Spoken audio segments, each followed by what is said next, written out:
Hey guys, what's up?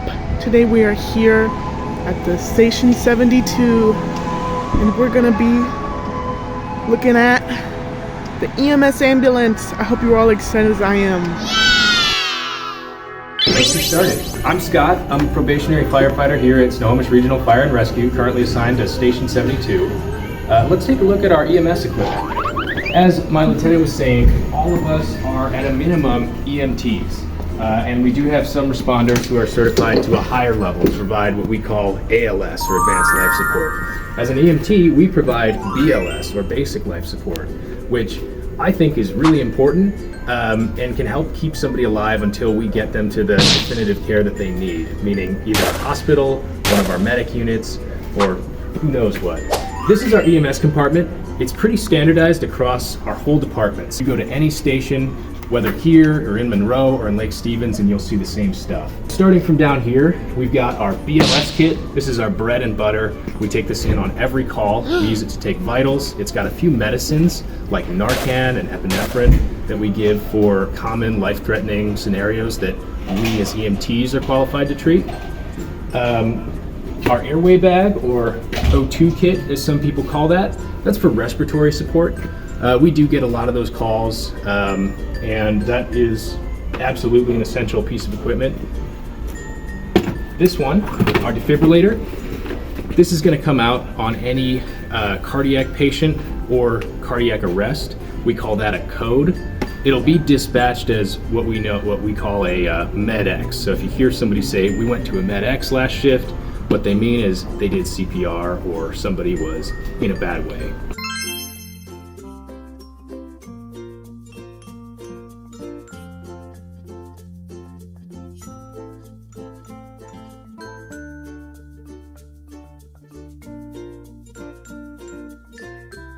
We've got some other equipment. It comes out a little more rarely, but it's still very important.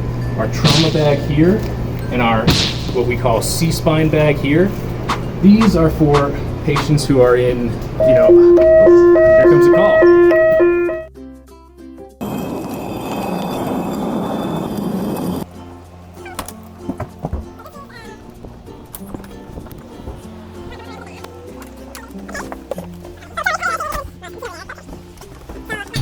Guittar was talking about, they have an AED, and this is basically a larger AED that can do a few more things.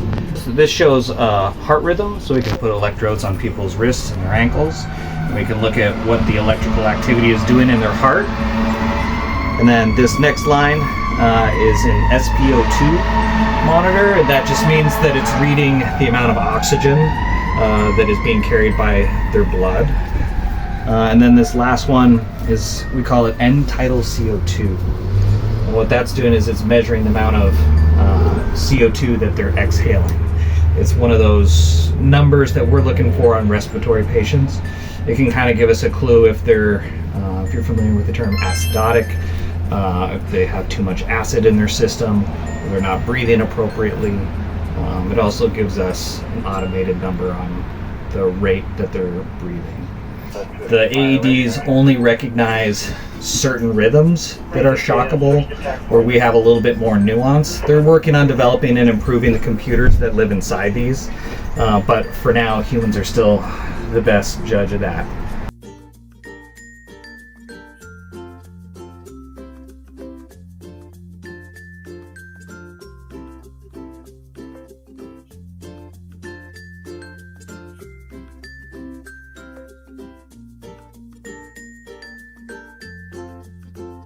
We have our medications over here in boxes, and those are, now we have a call. Nope, not us. The goal of the medic unit in this district is to kind of bring the first 15 minutes of the ER to the person's house, so we can stabilize them and then go to the ER, hopefully with a stabilized patient. So if somebody is not able to breathe on their own, we'll place a tube down their throat and breathe for them. That's another thing that is kind of specific to the medic unit. I think in kind of general terms, the difference between an EMT and the medic on the medic unit is we are more focused on shock management. So somebody who has a low blood pressure or can't breathe for themselves. That's kind of our big thing.